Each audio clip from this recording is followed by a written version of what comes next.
Shalom, shalom, shalom, shalom. Bon après-midi chez vous. Bon dimanche.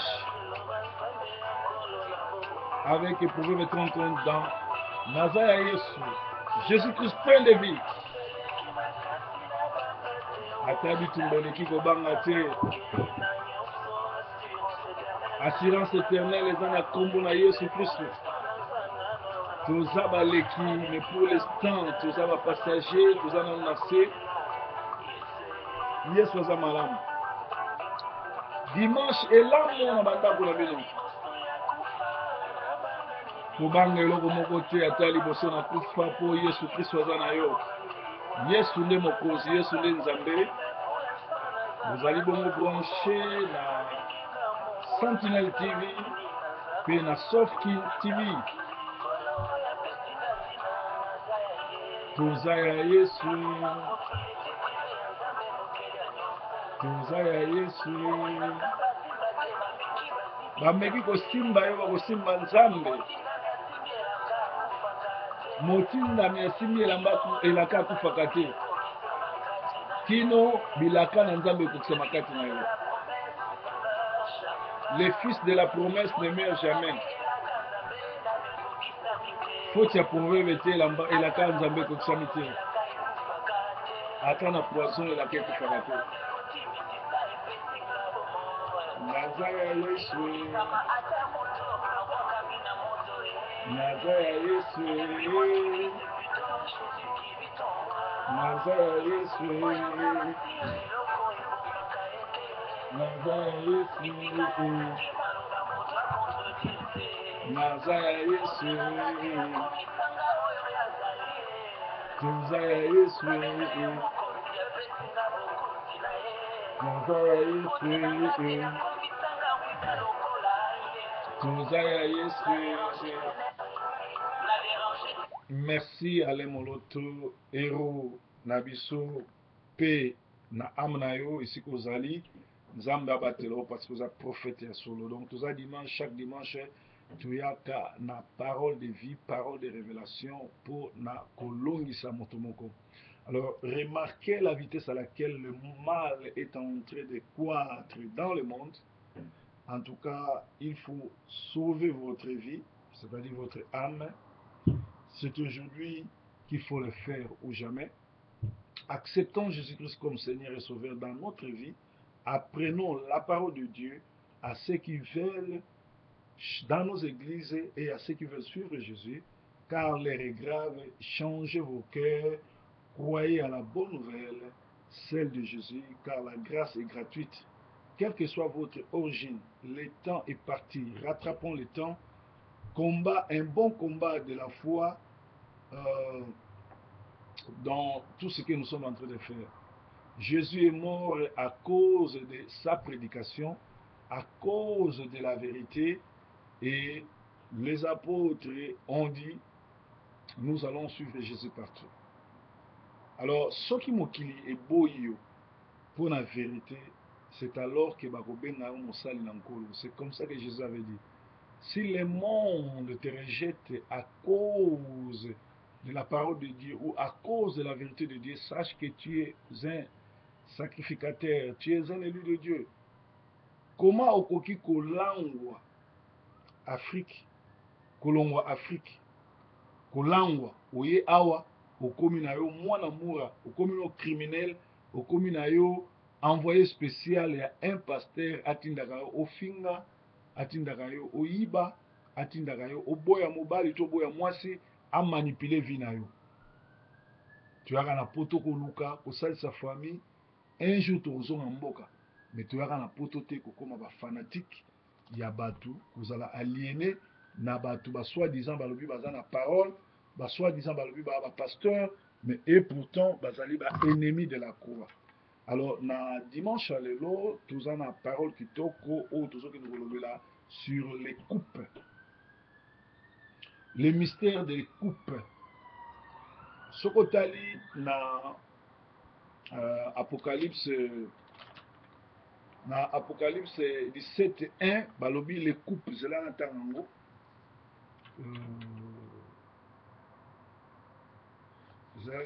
Apocalypse 17:1. toujours temps la parole de Dieu. Apocalypse 17, 1. Apocalypse 17, 1. Apocalypse 17, 1 nous dit, nous allons lire au nom de Jésus-Christ.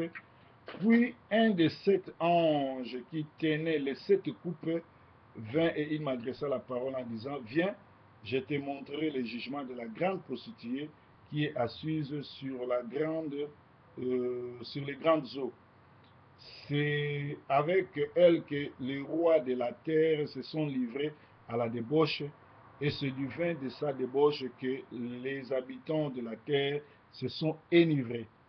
Il me transporta en esprit dans un désert, et je vis une femme assise sur une bête écarlate, pleine de noms de blasphème, ayant 7 têtes et 10 cornes.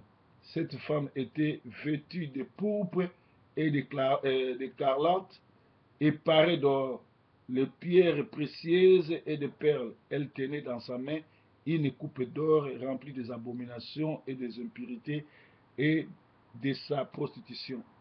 Cette femme n'est autre que l'église catholique, où on a balataka ba perle, ba perple, bilamba ya ba couleur ya perple, on a bango bazana ba bijoux, ba cailloux, bazana ba médaille ya kitoko, bazana ba biloko wana nyonso za orné, mais bazali bongo ko blasphémer Nzambe, parce que Nzambe alobi ete tu ne te prosterneras pas devant qui que ce soit, devant un effigie, devant des os, mais et qu'est-ce qu'ils font? Bah, comment continue bateau?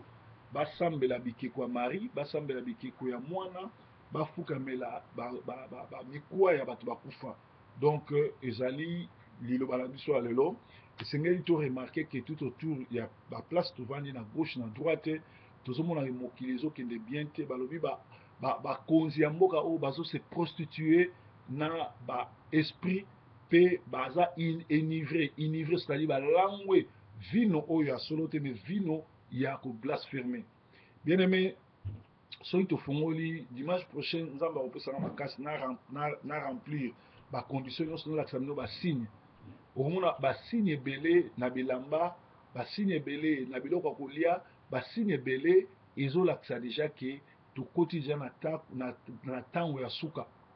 Même ba dessin animé ya bana, okomona ba dessin animé ya bana, ba Batman, so omoni Batman wana eza nango diable. So omoni dessin nyonso tu basala moto aza na maseke, bazotia basine oyo baboyi, basine oyo soki oyo basala yango oyo basine wana basala boye, eza basine nyonso tu omona batie boye banini, eza basine satanique.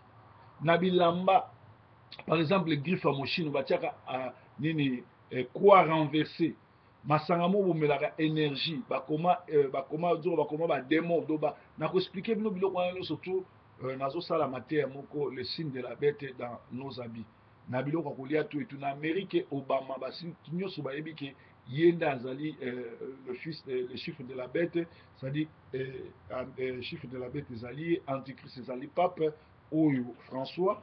Alors soki otali déjà omona Obama na nini na ye oyo aye nango ya maladie nani kopesa santé for everybody na Amérique, c'est-à-dire santé pour tous, bazotia bato bapise ya 666 marque de la bête déjà na nzoto pour que nous somba, pour que nous kolia, pour que nous se faire soigner. C'est-à-dire Obama azali oyo Bible elobaki antichrist oyo bakoya 666, parce que abozala président monde pe abozala président église catholique, église ozo dirigée. Alors une coupe c'est une épreuve, il complétait contre l'église. Ba coupe wana ozomona ba cette coupe ezali ba épreuve. Même Jésus avant que na croix ya Golgotha alobi air ya komela coupe na ngekoki, c'est-à-dire air ya koleka na épreuve. Parce que na ntango ya kala bazali kosala ba coupe o épreuve ya komela, nani ya komela, omona même batie bakopo basani, nani ya komela masanga mingi ya bimi champion, nani ya komela mai, donc eza ba épreuve. Alors Jésus dira à Satan, Jésus dira à Pierre, Pierre, Satan vous a réclamé, j'ai prié pour vous. Donc Satan a réclamé bana na nzambe nyonso, Satan a réclamé basali na nzambe nyonso, Satan a réclamé batu nyonso banimela Yesu. Bible zoba crois au Seigneur Jésus-Christ, tu seras sauvé, et toi et ta famille. Mais tant que yambi Jésus a déclenché guerre mondiale contre l'esprit mabé, contre les démons, contre les princes de ce monde, oyo bazo contourner oyo bazo contourner mokili oyo. Alors dans la coupe, il y avait des jugements, la prostitution, impurité, Jézabel qui couche avec Baal et avec Akab qui représente les pasteurs, les prophètes et tout. Donc na kati ya bakupu wana tolobi Satan ekilisa toujours mwasi. Na tango ya Adam et Ève, Adam avanda na Nzambe bane ebele atikala kolia mbuma te. Mais mwasi lera ye Adam Satan aleki na nzela ya Ève po aliesa mobali mbuma po a détruire mokili. C'est-à-dire mwasi azali nani communicateur moko kitoko ba coopérera na diabolo très bien. Mais mwasi ni aimé vous allez sauver soit commis ko salela nzamba solo sera commis ko bota dans le Seigneur, c'est-à-dire a commis ko évangéliser zo comme c'est évangéliste c'était ezali ko sala o basi o batambola na Jésus ba mona ki Yesu asekwi ba ye na communauté ba ye ko pesa samu ki Yesu asekwi. Alors bazo ba Jézabel a couché na Baal et ezali nzambe akake. Et puis Jézabel a couché na Akab qui représente le pasteur, le prophète et tout. Lelo oyo botala ki numba nini eza na kati église. Botala elateli ya ba soi-disant ba pasteur, ya basi, ya mibali, ba aventure bonne zo sala na l'église. Combien de basi ya mabala baza violé na l'église baloba eloko te. Combien de ba pasteur bazali bongo na se ya collimateur ya la police. Soko kena la police ba yoso bato ba crime mingi eza bato basambela. Et en église catholique, bah pasteur tout bah pédé, bah sangonos bah pédé. Au moins une église protestante bah reconnaître que bah zokotika bah lesbienne na bah pédé, bah pédophilie bah bala. Ça dit que milliers wananyo surtout ils a pourri milliers églises. Alors dans Matthieu 24:15 Bible zoba dès que vous verrez l'abomination établie dans les lieux saints 24:15 albi ceux qui vont dire abomination et continue ici que santo ou azotanga sala attention abomination ezali bato bazwi bible po ba manipuler ba famille ba boma mabala ba sengela ngo mbongo ba sala ba aventure nyonso ba bando bimala ba sala tiango ba bengi manipulation. Alors la fornication est dangereuse. Vous vous accouplez avec des démons. Il y a une bible zolo bagenine. Bible zolo avant mariage eza malamu te bato bapesani mbongo te bato babalani te basala ba relation sexuelle pona nini parce que tango bino bozo s'accoupler ozozwa 50% ya bes esprit tango bali mwasi opesi masanga opesi nyonso bademo oyo eza na kati ya mwasi wana ekosala na kati noka so oyebi nzambe te to eza na kati ya mobali wana osala kati noso oyebi nzambe te mais soko yamba Jésus Christ comme Seigneur sauveur lero doté mwasi eloko nyonso to ya mabe eza na kati ya mwasi wana ekokosala na kati no te so oza na nzambe yango wana balobi kobala mwasi eza protection kopesa mbongo eza malamu mais soko opesi te ntango nyonso tozokende osala ba relation sexuelle ozokende kosangana na monde de ténèbres na badémon. Une femme non mariée vos nuits quand vous le passez avec lui vous entrez en contact avec le monde pandaminium. Alors okoyeba ngo na ndenge nini ntango nyonso tu mariage mosusu ekosalama ya relation sexuelle mariage mosusu ezali koyamba vision ya moto kokende okota na église songolo ya paster yango ozoka bapaster ebele oya na église abi nalingi tosala alliance nga na yo nalingi bokota na kati ya vision na nga vision wana ezali nini fausse doctrine kosala baacte horrible être en contact en contradiction avec la parole de Dieu être pollué. Pourquoi le mariage actuel est pollué? Pourquoi le mariage actuel est pollué? Totanga na Apocalypse 17:15 à 17 Apocalypse 17:15 à 17 Zoloba. Et il me dit, les eaux que tu as vues sur lesquelles la prostituée est assise, ce sont des peuples, des foules, des nations et des langues. Les 10 cornes que tu as vues et la bête haïront la prostituée, la dépouilleront et la mettront en nu. Elles mangeront ses chairs et la prostitution et la consumeront par le feu. Car Dieu a mis dans leur cœur d'exercer son dessein et un même dessein est de donner leur royauté à la bête jusqu'à ce que les paroles de Dieu soient accomplies. Nzambe alobi boye, ye moko nzambe atie bango basalaki bapesa bokonzi na bango epa bête. Bokonzi oyo Adam et Eve bazalaka nango na jardin de Dieu topesa epa bête. Bête c'est qui? C'est les 666, c'est les démons oyo azo manipuler bato. Yo botama na ngenge na yo molobi no po bato bayebele na église tikanga na kendo simba biloko. Oke bato wana bazwa na église ezali volontaire nzambe bato baya na église. Mais au lieu ozwa ngo na nzela jeûne et prière, yo kozwa ngo na nzela monde de ténèbres. Tala sikoyo bakotinda yo o bando yebisa bato. Soki toyebi ba église beloka pasteur ba sente mwana na ye, to ba sente mwana oya bokola alingi pona ye malamu kuta boma mwana wana ba voter que yise église yo ka sonité. C'est-à-dire pasteur ole alobake mwana sali mabe mais mwana wana bota ye azomona réputation église eleki vie ya mutu. Malgré mwana wana aza mwana lisumu, malgré aza mwana kindumba mais aza na droit abotama. Bon pasteur azopesa conseil longola zemi tolingi église ezala réputation nango ebeba te tout. Donc yango la ba exhibition de mwana. Les peuples, les foules et la nation et les langues, les méchants nous surveillent. Ba méchants bazo surveiller biso. Dans Ephésiens 6 et 12, nous luttons contre les autorités, les esprits méchants dans les ciels. Si tu as désobéi à la parole de Dieu, tu y es à la merci des méchants.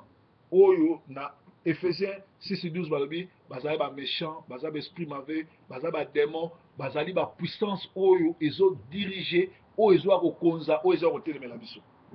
Alors, na Exode 20, balobi tu ne convoiteras point. Moko abadi commandement ali okolula te. Mais lelo okomona mutu azolula, mutu azolinga kosala concurrence, tout elakisi bakupu wana ezali bongo ba épreuve ezoya na kati ya bomo ya ba chrétien.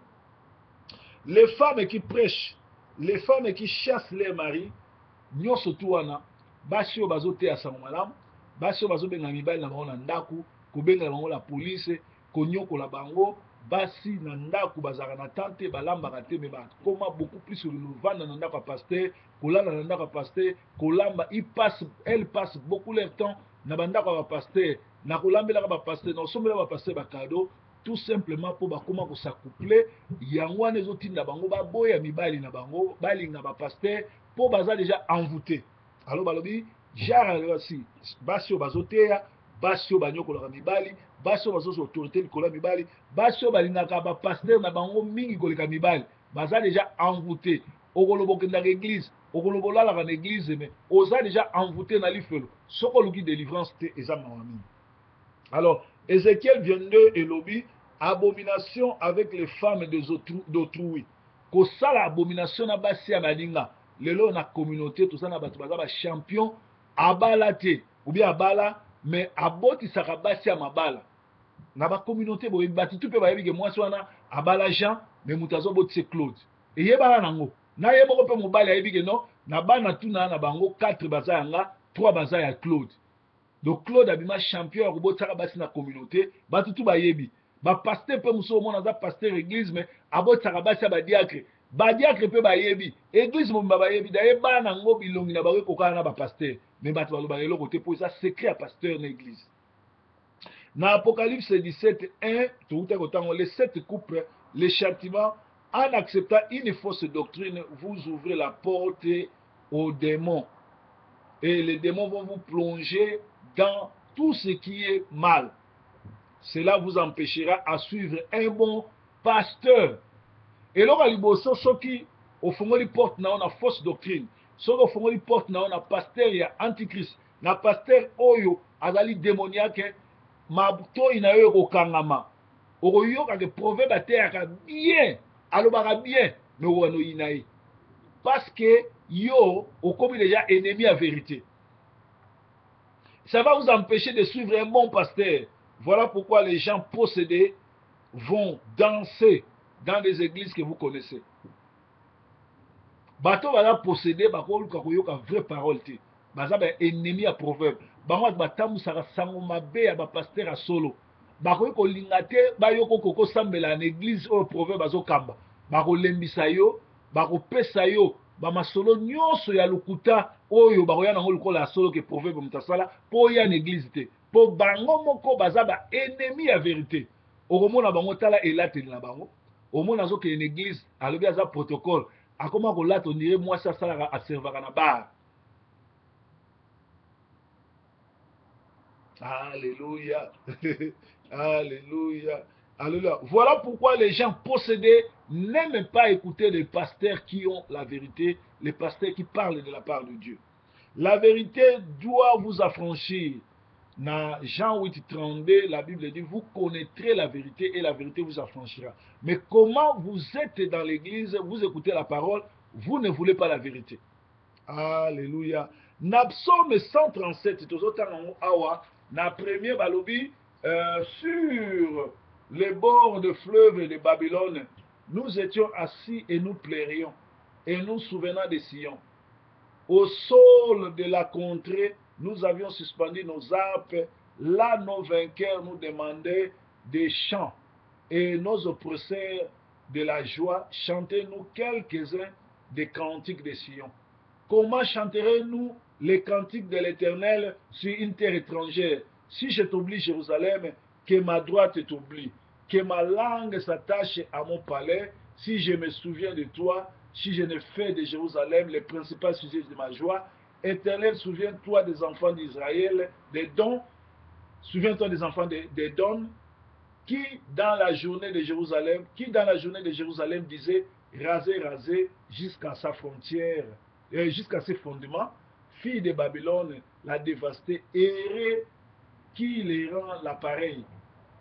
Le mal que tu as fait, errez, que tu saisis tes enfants et les écrases sur les rocs.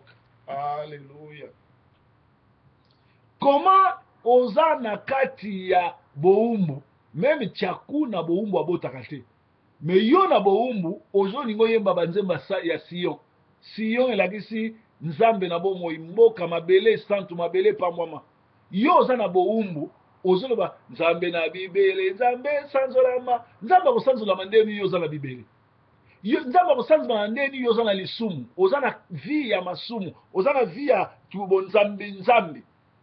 Alléluia. Or, na Jean 17, 17, Bible zoba, ta parole puisse les sanctifier. Tango zoka parole en Nzambe, tango zoka basai na Nzambe bazoteya, il faut parole wana ya ko sanctifier yo. Parole wana convaincre yo obima na libulu place yali. Alléluia. Alléluia. Okoki kotanga pe cantique de cantique 4, 2.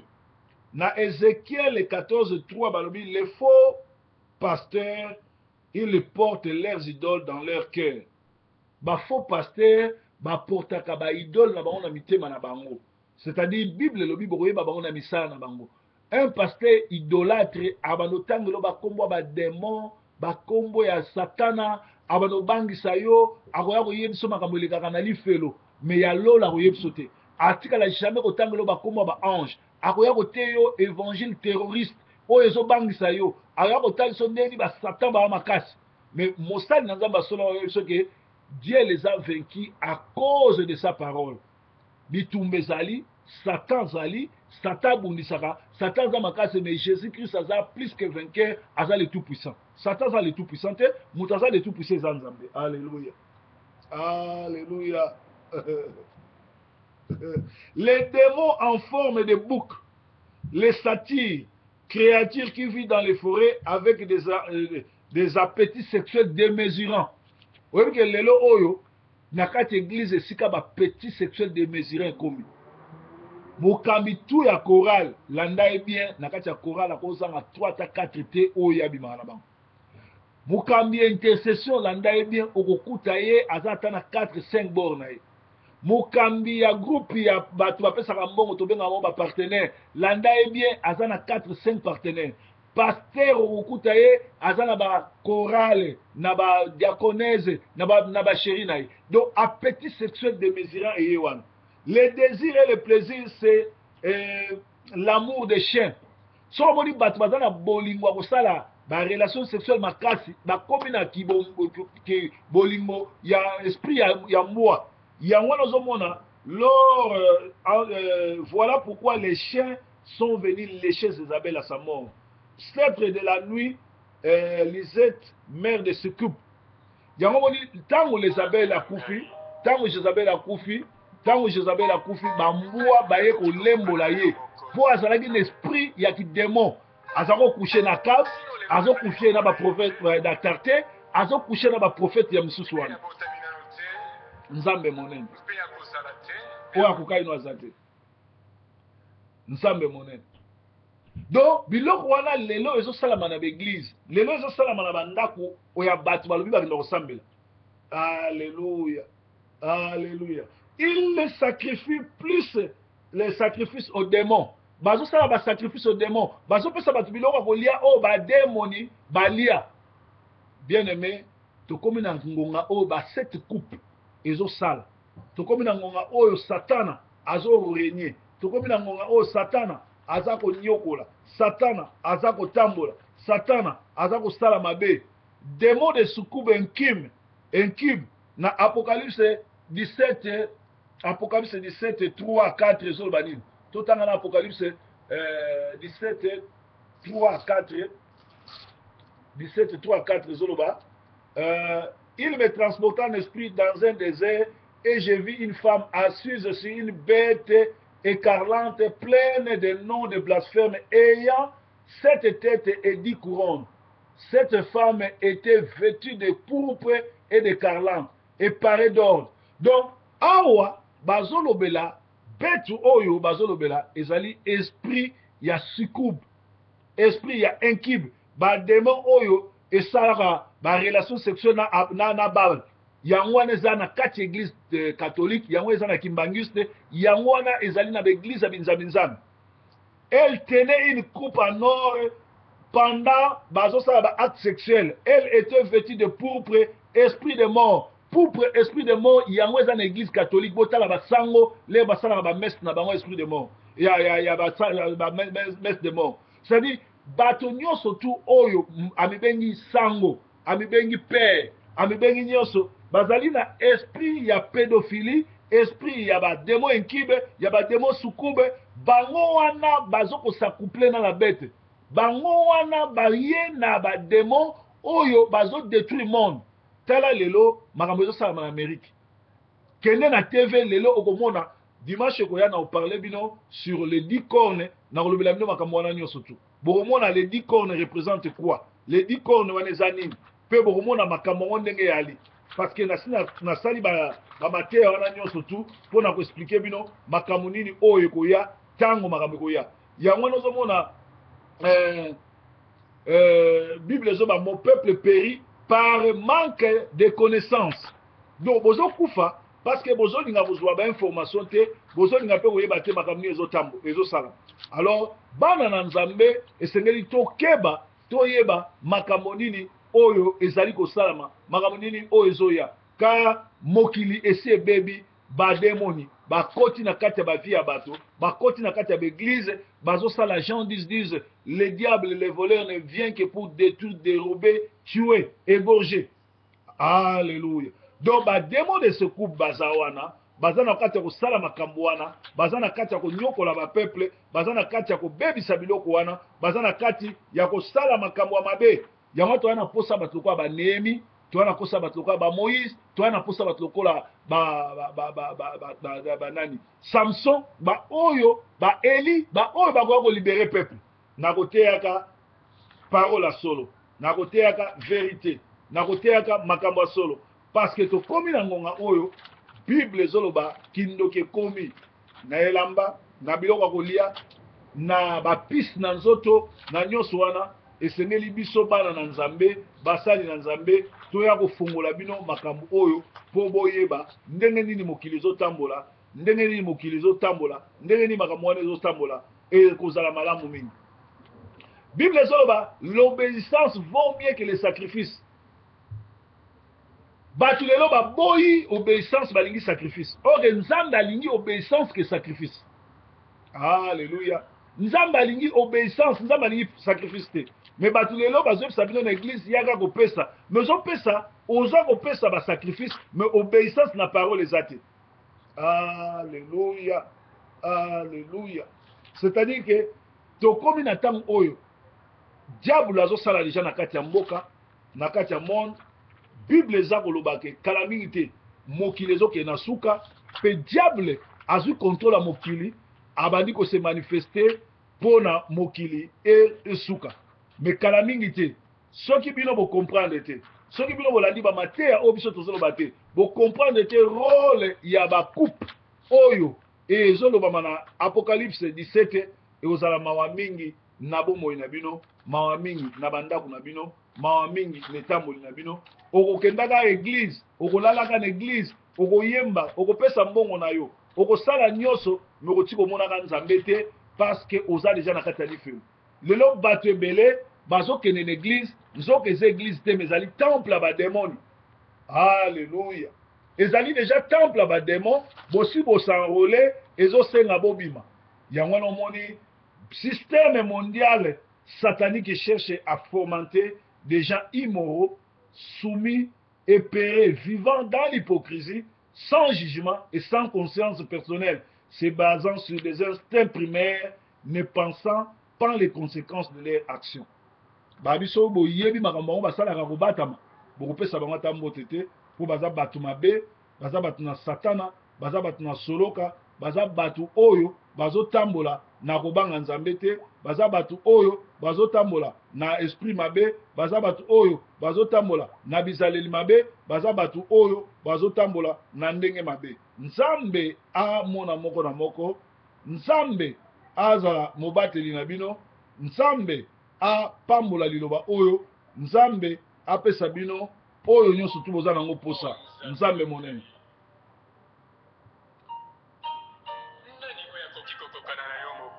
Nani akoki kokokana no mokonzi? Tina lelo namoni ye te nkolo. Abotami mpe nanu te. Akozala pe te. Akotika kobotama pe te.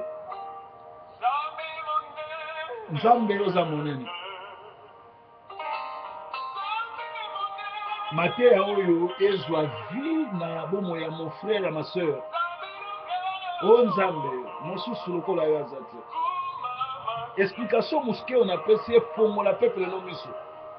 Bademo baza na kati ya baeglise, na bacommunauté na biso, na etamboli na biso. Yo molongoli maboko na litama na bomo ya bato. Fongola peuple no miso bayeba esika nikani bakokende. Bumbama na bomo ya bandeko na ngai. Tika Nzambe apambola bino dimanche malamu.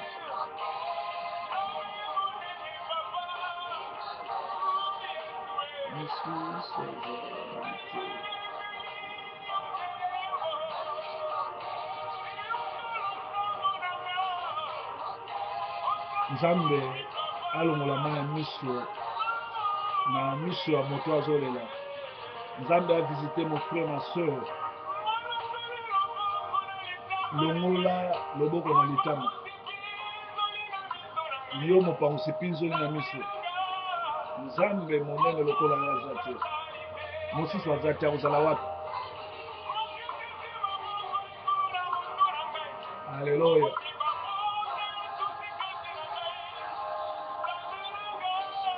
Nzambe monene lokola ya zate. Kumama na yo. Kumama Nzambe. Kumama na yo. Gayo musu sazarite.